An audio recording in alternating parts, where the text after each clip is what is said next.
Welcome student. Before beginning, I want to announce that due to some reason, I changed my channel profile photo to Crystal Chemistry from Easy Chemistry. So, আজি আমি এটা গুৰুত্বপূৰ্ণ topic discuss কৰিম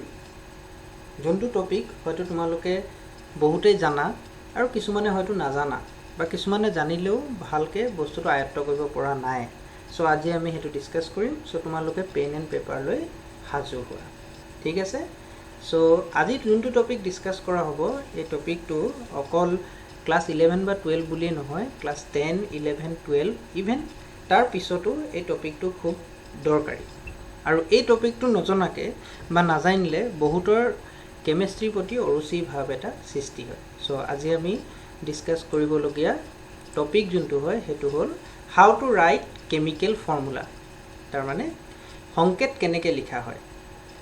different salts কিছুমান লৱণৰ সংকেত বা বিভিন্ন ধৰণৰ কেমিক্যাল ফৰ্মুলা আমি কেনেকৈ লিখো সো তাৰ ওপৰত আমি আজি ডিসকাস কৰিম সো এই টপিকটো ডিসকাস কৰাৰ আগতে প্ৰথমতে আমি প্ৰিভিয়াস নলেজ বুলি মই লিখিছো প্ৰিভিয়াস নলেজ মানে যিখিনি কথা আজি মই ইয়াত কম সেই কথাখিনি জানিবলৈ হলে ইয়াৰ প্ৰিভিয়াস নলেজ তাৰ মানে আমি কিছুমান কথা আমি জানিব লাগিব কি কথা জানিব লাগিব তাৰ ওপৰত মই প্ৰথমতে কৈলো তাৰ পিছত টপিকটো ডিসকাস কৰিম সো প্ৰথমতে আমি জানিব লাগিব elements of periodic table and their symbol তাৰ মানে পৰ্যায়বৃত্ত তালিকাৰ মৌলসমূহ আৰু তাৰ সংকেতসমূহৰ বিষয়ে আমাৰ অলপ ধাৰণা থাকিব লাগিব এইখিনিতে মই দুটা ভাগ কৰিছো ক্লাস 9 আৰু 10 ৰ কাৰণে আমি পৰমাণু ক্ৰমাংক 1 ৰ পৰা 20 লৈকে জানিলে হ'ব আৰু ক্লাস 11 আৰু 12 ৰ কাৰণে পৰমাণু ক্ৰমাংক বা এটমিক নাম্বাৰ 1 ৰ পৰা 30 বা তাৰ ওপৰত জানিলে হ'ব 1 ৰ পৰা 30 লৈকে জানিলে হয় তাৰ ওপৰত জানিলেও নিজৰ কথা হেতু জানিব পাৰে ঠিক আছে সো নেক্সট টু হল ইলেক্ট্ৰনিক কনফিগাৰেশন মানে হল ইলেক্ট্ৰনীয় বিন্যাস কেনেকৈ লিখে কি কথা মই ডিসকাস কৰিম আগত মই কথাখিনি কৈ লৈছো ইলেক্ট্ৰনীয় বিন্যাস সম্পৰ্কে আমাৰ ধাৰণা থাকিব লাগিব নেক্সট আমি জানিব লাগিব ভ্যালেন্সি অফ এলিমেন্ট ভ্যালেন্সি বা যোজ্যতা মৌলৰ যোজ্যতা কি হয় মই ডিসকাস কৰিম ইয়াত next some symbols of anions and cations কিছুমান এনায়ন আৰু কেটায়নৰ সিম্বল আমি জানিব লাগিব কি কাৰণে কিছুমান বুলি কৈছো কাৰণ এনেকুৱা ক্লাস 10 ৰ ষ্টুডেন্টৰ কাৰণে বিশেষকৈ আমি গুটেইখিনি জনাটো পসিবল নহয় সো কিছুমান এনায়ন আৰু কেটায়ন মই অলৰেডি ইয়াত দি দিছো হেইখিনি জানিলে অতি সহজতে তোমালোকে লিখিব পাৰিবা নেক্সট আমি জানিব লাগিব অক্টেট ৰুল অষ্টক নিয়ম তে অষ্টক নিয়ম কি হয় ভ্যালেন্সি কি হয় সিম্বল অফ এলিমেন্ট এখিনি এনায়ন আৰু কেটায়ন সিম্বলৰ কি হয় এখিনি ডিসকাস কৰিম ঠিক আছে সো প্ৰথমতে ইলেক্ট্ৰনীয় বিন্যাস কেনেকৈ লিখে আৰু তাৰ পিছত অষ্টক নীতিনো কি অক্টেট ৰুল মানে কি হয় ভ্যালেন্সি মানে কি তাৰ সম্বন্ধে অকমান ডিসকাস কৰিলো ইয়াত 4 মই কি কাৰণে লিখিছো মই কম তাৰ আগত ইয়াত কিছুমান আমি এলিমেন্ট লৈছো যেনেকৈ magnesium potassium nitrogen oxygen magnesium আমি জানো যে এটমিক নাম্বাৰ 12 হয় ঠিক আছে পৰমাণু ক্ৰমাংক কিমান হয় 12 সো 12 হলে ইয়াৰ ইলেক্ট্ৰনীয় বিন্যাস কেনেকৈ লিখা হ'ব 2.8.2 2.8.2 এই 2 মানে প্ৰথম কক্ষ বা ফাৰ্স্ট শেলৰ electron second shell electron third শেলৰ ইলেক্ট্ৰন তৃতীয় কক্ষ বা ইয়াৰ এটো যোজক কক্ষ হয় থাৰ্ড শেলৰ কি হয় ইলেক্ট্ৰন দেন পটাছিয়ামৰ এটমিক নাম্বাৰ বা পৰমাণু ক্ৰমাংক কিমান হয় 19 হয় সো 2.8.8.1 তাৰমানে ইয়াৰ বাহিৰৰ কক্ষ বা যোজক কক্ষ বা যোনটো আমি ভ্যালেন্স শেল বুলি কওঁ কেইটা ইলেক্ট্ৰন আছে এটা আছে এটো কেনেকৈ লিখে এটো আমি অলৰেডি পাইছো সো মই হেতু কথা ডিসকাস কৰা নাই নাইট্ৰজেন এটমিক নাম্বাৰ কিমান হয় 7 2.5 অক্সিজেন এটমিক নাম্বাৰ 8 কেনেকৈ লিখা 2.6 এতিয়া ইয়াত আমি চাও প্ৰথমতে আমি ইয়াত মই কথাটো কৈছো যে অক্টেট ৰুল মানে কি অষ্টক নিয়ম মানে কি অক্টেট ৰুল মানে হল যে আউটাৰ মোস্ট শেল যোনটো হয় বাহিৰৰ কক্ষ যোনটো হয় বাহিৰৰ কক্ষত পৰমাণুৰ বাহিৰৰ কক্ষত 8টা ইলেক্ট্ৰন থাকিব লাগে okay in every atom outermost শেলত কিমান ইলেক্ট্ৰন থাকিব লাগে देयर শুড বি 8 ইলেক্ট্ৰন আৰু 8 তকৈ যদি কম বা বেছি হয় তেতিয়া হলে এলিমেন্টটো আনষ্টেবল হয় সুস্থিৰ নহয় ঠিক আছে সো এটা মেগনেছিয়ামৰ আউটাৰ মোস্ট শেলত কেটা ইলেক্ট্ৰন আছে দুটা আছে সো থাকিব লাগে 8টা কেটা আছে দুটা সো এটা আনষ্টেবল সুস্থিৰ নহয় পটাছিয়াম থাকিব লাগে 8টা কেটা আছে এটা আছে আনষ্টেবল নাইট্ৰজেন থাকিব লাগে 8টা কেটা আছে 5টা আছে আনষ্টেবল তেনেকৈ অক্সিজেন থাকিব লাগে 8টা আছে 6টা 6 সো আনষ্টেবল সুস্থিৰ নহয় এতিয়া ইয়াত যে মই 4 লিখিছো কি কাৰণে লিখিছো অক্টেট ৰুল মতে থাকিব লাগে 8 সো মই ইয়াত লিখিছো 4 তাৰ মানে হাফ অফ 4 বুলি লিখি লৈছো এতিয়া আউটাৰ মোস্ট সেলত যদি 4 তকে কম থাকে যেনেকৈ ম্যাগনেসিয়ামত আছে পটাসিয়ামত আছে ইয়াত আছে দুটা ইয়াত আছে এটা 4 তকে কম সো কম থকাৰ কাৰণে কি হ'ব ই ইলেক্ট্ৰন একসেপ্ট কৰিব নোৱাৰে ই ইলেক্ট্ৰনৰ গ্ৰহণ কৰিব নোৱাৰে ইলেক্ট্ৰন কি কৰিব এৰি দিব সো ম্যাগনেসিয়ামে দুটা ইলেক্ট্ৰন এৰি দিব এৰি দি ষ্টেবল হ'ব কাৰণ যদি দুটা ইলেক্ট্ৰন এৰি দিয়ে তেতিয়া ই 8 লে কনভাৰ্ট হৈ যাব 2.8 হ'ব আউটাৰ মোস্ট সেলত তেতিয়া ষ্টেবল হ'ব পটাসিয়ামে এটা ইলেক্ট্ৰন এৰি দিব একসেপ্ট কৰিব নোৱাৰে সাইডকৈ কম আছে নাইট্ৰজেন 5 আছে 4 তকে বেছি আছে সো ই কি কৰিব ইলেক্ট্ৰনটো কি কৰিব একসেপ্ট কৰিব কেইটা ইলেক্ট্ৰন একসেপ্ট কৰিব 3টা 3 সো তেতিয়া ষ্টেবল হ'ব সুস্থিৰ হ'ব অক্সিজেনে দুটা ইলেক্ট্ৰন একসেপ্ট কৰিব তেতিয়া ষ্টেবল হ'ব সো ইয়াত আমি গম পালো যে ম্যাগনেসিয়ামে দুটা এৰি দিলে পটাসিয়ামে এটা এৰি দিলে সো ম্যাগনেসিয়ামৰ ভ্যালেন্সি বা যোজ্যতা হৈ গল 2 পটাসিয়ামৰ ভ্যালেন্সি বা যোজ্যতা হৈ গল 1 এক নাইট্ৰজেনে কি কৰিলে এৰি দিয়া না একসেপ্ট কৰিলে গ্ৰহণ কৰিলে কেইটা 3টা সো নাইট্ৰজেনৰ ভ্যালেন্সি বা যোজ্যতা কিমান হ'ব 3 আৰু অক্সিজেনে দুটা একসেপ্ট কৰিলে সো অক্সিজেনৰ ভ্যালেন্সি কিমান হ'ব 2 হ'ব সো আমি ভ্যালেন্সি মানে কি হয় গম পালো অক্টেট ৰুল মানে কি হয় আমি গম পালো ঠিক আছে এতিয়া আমি তাত যে আৰু এটা পইণ্ট লিখিছিলো ইয়াত আমি কি লিখিছিলো যে কি জানিব লাগিব elements of periodic table and their symbol এটো মই কম নেক্সট আমি ইয়াত লিখিছিলো ইলেক্ট্ৰনীয় বিন্যাস ইলেক্ট্ৰনিক কনফিগাৰেশন কেনেকৈ লিখে আমি জানো দেখুৱালো অলপ নেক্সট ইয়াত মই কৈছিলো যে কি জানিব লাগিব ভ্যালেন্সি অফ এলিমেন্ট ঠিক আছে যোজ্যতা জানিব লাগিব এটো গম পালো some symbol of anions and cations এটো মই এতিয়া দেখুৱাম অক্টেট ৰুলৰ কথা গম পালো so some symbols of anions and cation anion আৰু cationৰ কিছুমান সিম্বল ইয়াত মই লিখিছো ইয়াত তোমালোকে ভালকে চাবা ইয়াত কি হৈছে স্পেলিং বিলাক ভালকে চাবা আৰু আসামিজ মিডিয়াম খিনি বা অসমীয়া মিডিয়ামৰ বিদ্যাৰ্থীসকলে ইয়াত চিন্তা কৰিব নালাগে মই যদিও ইয়াত ইংৰাজীত লিখিছো কিন্তু অসমীয়াতে কৈ আছো যাতে তোমালোকৰ সুবিধা হয় আৰু আমি জানো যে শিকাৰ কোনো ল্যাঙ্গুৱেজ হ'ব নোৱাৰে সো ইয়াত স্পেলিং বিলাক ভালকে তোমালোকে চাবা আৰু ভৱিষ্যতে যদি সায়েন্স তোমালোকে পঢ়া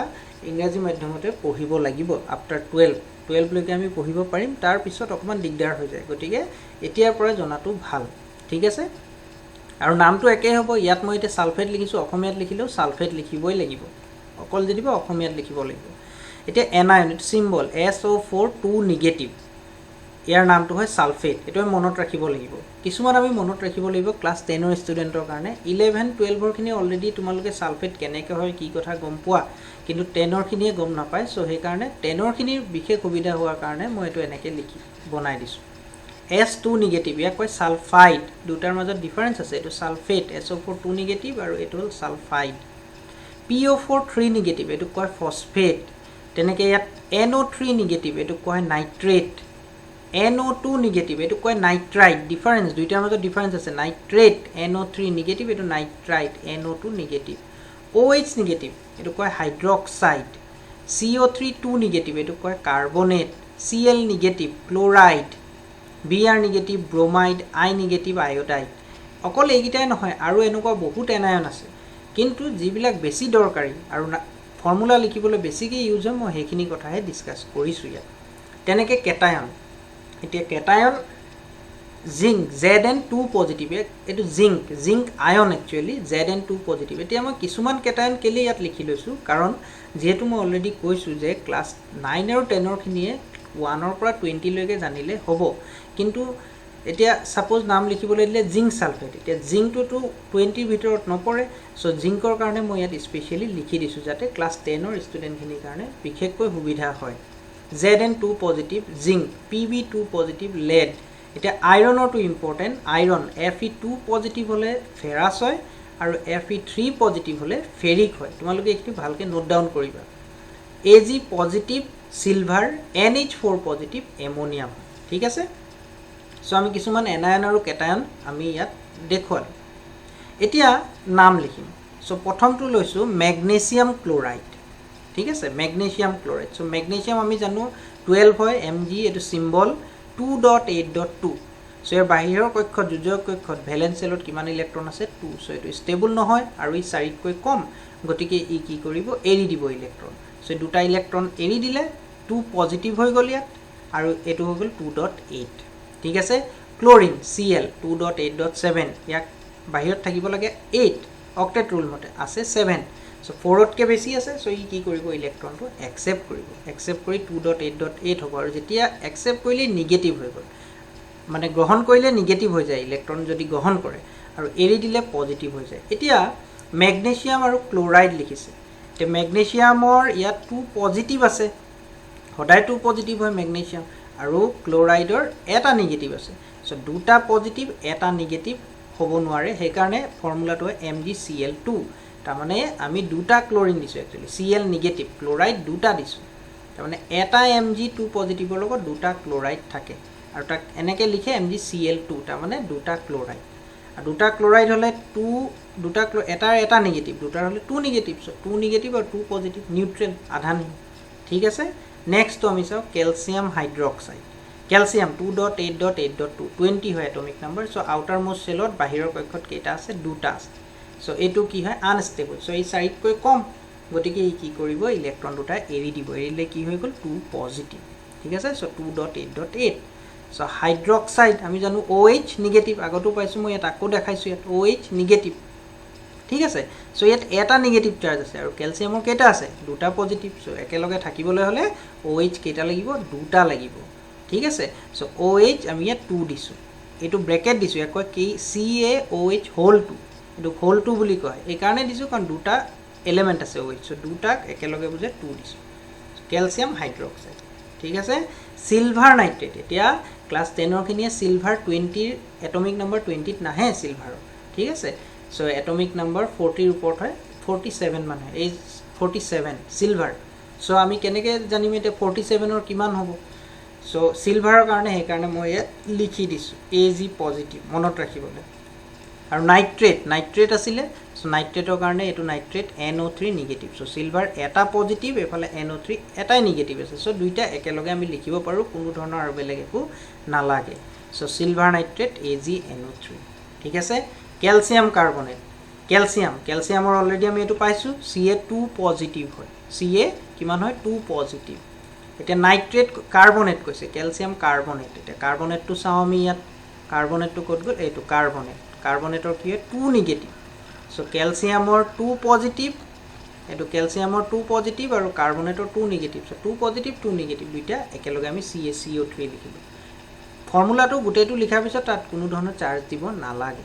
জিংক সালফাইড জিংকৰ আমি অলৰেডি গম পাইছো Zn কিমান হয় 2 পজিটিভ ক'ত গ'ল জিংক এটো Zn2 পজিটিভ ঠিক আছে আৰু সালফাইডৰ S2 নিগেটিভ সো দুটা পজিটিভ দুটা নিগেটিভ আয়ন সো এটো একেলগে আমি লিখিব পাৰো ZnS সো এটো ফৰ্মুলা হ'ব জিংক সালফাইডৰ এটো ZnS lead নাইট্ৰেটটো কেনেকৈ হ'ব তেতিয়া হলে leadৰ আমি কি পাইছিলো lead আমি পাইছিলো এটো Pb2 positive nitrate NO3 negative ইয়াত এটা নিগেটিভ আছে ইয়াত আছে দুটা পজিটিভ সো Pb লগত NO3 যদি থাকিবলৈ হয় NO3 কেইটা লাগিব দুটা লাগিব কাৰণ এটা নিগেটিভ ইয়াত দুটা পজিটিভ সো 2 লাগিব ঠিক আছে সো এটো কি হৈ যাব তেতিয়া হলে ফৰ্মুলা PbNO3 হোল 2 তেনেকে এটো এমোনিয়াম নাইট্ৰেট চাবা তোমালোকে এটো মিলাই কেনেকে ওপৰত অলৰেডি দিছো মই তাৰ মতে লিখিবা এমোনিয়াম নাইট্ৰেট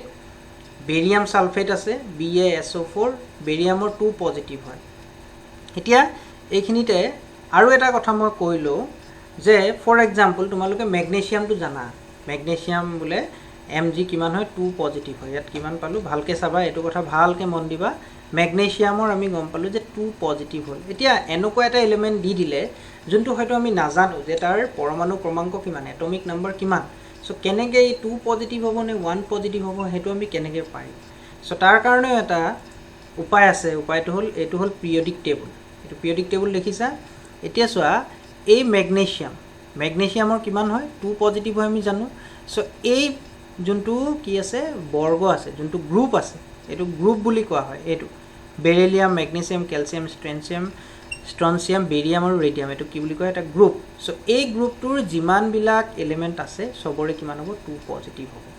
সো আমি পিৰিয়ডিক টেবুলটো যেতিয়া মনত ৰাখিম তেতিয়া হাইড্ৰোজেন 1 হিলিয়াম 2 তেনেকে মনত ৰখাতকৈ তেনেকেও মনত ৰাখিব লাগিব 1 ৰ পৰা 30 লৈকে এট লিষ্ট আমি মনত ৰাখিবই লাগিব তেনেকে ঠিক আছে তাৰ উপৰিও আমি যদি গ্ৰুপ হিচাপে এনেকে এটো বৰ্গ এটো এটা বৰ্গ এটো এটা বৰ্গ বৰ্গ হিচাপে যদি আমি মনত ৰাখিব পাৰো সব ৰখাটো পসিবল নহয় যিমান পাৰো আমি বৰ্গ হিচাপে যদি মনত ৰাখিব পাৰো তেতিয়া আৰু ভাল হয় কি কাৰণে ভাল হয় মই অলৰেডি কলো এটা হাইড্ৰোজেন +1 হয় তেনেকে লিথিয়ামৰো +1 সবে এটা এটা ইলেক্ট্ৰন এৰি দিব তাৰমানে এই বৰ্গটোৰ প্ৰত্যেককে এটা এটা ইলেক্ট্ৰন এৰি দিব তেনেকে দুটা ইলেক্ট্ৰন এৰি দিব ঠিক আছে তেনেকে বৰণৰ এটো গোটেইখিনিৰ একে হ'ব এটা কাৰ্বনৰ যিমান এই গ্ৰুপটোৰ বাকি সকলোখিনিৰে একে সো সেই কাৰণে আমি যেতিয়া মনত ৰাখিম তেতিয়া এনেকে মনত ৰাখিলে বেছি ভাল গ্ৰুপ ওয়াইজ হাইড্ৰোজেনৰ তলত লিথিয়াম আছে লিথিয়ামৰ তলত তেনেকে সোডিয়াম আছে এনেকে মনত ৰাখিব পাৰিলে ভাল বেৰিলিয়ামৰ তলত মেগনেছিয়াম আছে তেতিয়া কি হয় তে সাপোজ কৰিলে বেৰিয়াম সালফেট তে বেৰিয়ামৰ এটো এটমিক নম্বৰ কিমান হয় 56 সো 56 হৈ যোৱাৰ লগে লগে আমি কেনেকে লিখিম ইলেক্ট্ৰনীয় বিন্যাস লিখাটো অকমান দিগদাৰ আমাক ফৰ্মুলাই লিখিব দিছে বেৰিয়াম সালফেট সো বেৰিয়াম আমি গম পালো যে মেগনেছিয়ামৰ বৰ্গত আছে গ্ৰুপত আছে সো বেৰিয়ামৰো কি হ'ব 2 পজিটিভ হ'ব ঠিক আছে সো বেৰিয়ামৰো যদি 2 পজিটিভ হয় আমাক কি লিখিব দিছে আমাক লিখিব দিছে বেৰিয়াম সালফেট সো বেৰিয়ামৰ 2 পজিটিভ আৰু সালফেটৰ 2 নিগেটিভ আমি সালফেট অলৰেডি ইয়াত পাইছো সালফেট এটো সালফেট 2 নিগেটিভ সো বেৰিয়ামৰ 2 পজিটিভ সালফেটৰ 2 নিগেটিভ সো বেৰিয়াম সালফেট একেলগে ঠিক আছে নেক্সট টু ইম্পৰ্টেন্ট খুব ইম্পৰ্টেন্ট আৰু পৰীক্ষাত আহি থাকে ক্লাস 10 ৰ খিনি কাৰণে কৈছো 11 12 ৰ ভাইবাটো এইবিলাক খুদে প্ৰেক্টিকেলৰ ভাইবাত খুদে সো ভালকে মন দিবে এলুমিনিয়াম সালফেট তে এলুমিনিয়াম হল 2.8.3 সো আউটাৰ মোস্ট শেলত বাহিৰৰ কক্ষত কেটা আছে 3টা সাইডকৈ কম সো ই কি কৰিব 3টা ইলেক্ট্ৰন এৰি দিব এৰি দি 2.8 হ'ব আৰু এটো Al3 পজিটিভ হৈ গল 3 পজিটিভ আৰু সালফেট লাগে আমাক সালফেটৰ 2 নিগেটিভ এতিয়া সোয়া ইয়া 3 পজিটিভ আছে ইয়া 2 নিগেটিভ আছে এতিয়া ইয়াৰ লগত এটো কোনো পধ্যে নিমিলে ইয়াত বুলে এটা নিগেটিভ থাকিলে হয় তেতিয়া আমি 3 দি দিলো হেতেন মিলি গলতেন কিন্তু 2 নিগেটিভ হে সো আমি তেতিয়া কি কৰিব লাগিব এনেকুৱা যদি থাকে বুলে দুইটাৰ লগত নিমিলে 3 পজিটিভ 2 নিগেটিভ ইয়াৰ তেতিয়া আমি কি কৰিম দুইটাৰ লসাগু লৈ লম এলসিএম 3 আৰু 2 এলসিএম কিমান হল 6 সো 3 লগত 2 মাল্টিপ্লাই কৰিলে +6 হ'ব ইয়াৰ লগত 3 মাল্টিপ্লাই কৰিলে -6 হৈ যাব তাৰ মানে দুইটা একে হৈ গল দুইটা একে কৰিব লাগে আসলে সো হে কাৰণে আমি এটো ফৰ্মুলা কেনেকে লিখিছো Al2SO4 SO4 এই কাৰণে লিখিছো 2 নিগেটিভ আছিল 2 নিগেটিভ আৰু 3 কিমান হল -6 আৰু এ 3 পজিটিভ আছিল দুটা দিলে কিমান হ'ব +6 সো তেতিয়া নিউট্ৰেল হ'ব আধা নি আৰু ফৰ্মুলা লিখাৰ পিছত ইয়াত আৰু আধাটো নি দিয়ে ঠিক আছে সো আজি যিখিনি কথা ডিসকাস কৰিলো তোমালোকে ভালকৈ এইখিনি নোট ডাউন কৰিবা এটি খুব ইম্পৰ্টেন্ট এই কাৰণে এইখিনি যদি আমি নাজানো কেমিষ্ট্ৰিত প্ৰবলেম পাও তেতিয়া সাবজেক্টৰ প্ৰতি আমাৰ কি হয় অৰুচি সৃষ্টি হয় সো কিছুমান হোমৱৰ্ক মই ইয়াত তোমালোকৰ কাৰণে দিছো lead sulfate zinc nitrate ferrous sulfate ferric chloride ferric oxide আৰু aluminum nitrate এইখিনি তোমালোকে প্ৰেক্টিস কৰিবা আৰু ভিডিওটোত যদি কিবা প্ৰবলেম পাইছা কিবা বুজি পোৱা নাই হেতু কমেন্টত জনাবা ঠিক আছে আৰু ক্লাস 10 ৰ ষ্টুডেন্টখিনিৰ কাৰণে কৈছো যেহেতু লকডাউন চলি আছে ক্লাস 10 ৰ যদি কেমিষ্ট্ৰি বিষয়ত কিবা দিগদাৰ আছে বা কোনোবা এটা টপিক বুজাব লাগে বা চেপ্টাৰ বুজাব লাগে তোমালোকে কমেন্ট সেকশনত লিখিব পাৰা আৰু যদিহে বেছি কমেন্ট পাও যে ষ্টুডেন্টৰ বুজিবলগীয়া আছে বুলি মই গম পাও তেতিয়া হয়তো মই ক্লাস 10 ৰ কাৰণে পঢ়াম ঠিক আছে আগৰ ভিডিওটোত আমি ক্লাস 12 ৰ ইউনিট 10 টো ডিসকাস কৰিছিলো তাৰ পিছৰখিনিও ডিসকাস কৰিম আজি এই ভিডিওটো দিয়া হল সো ভিডিওটো যদি ভাল লাগিছে কিবা বুজি পাইছা তেতিয়া হলে share আৰু subscribe নিশ্চয় কৰিবা থ্যাংক ইউ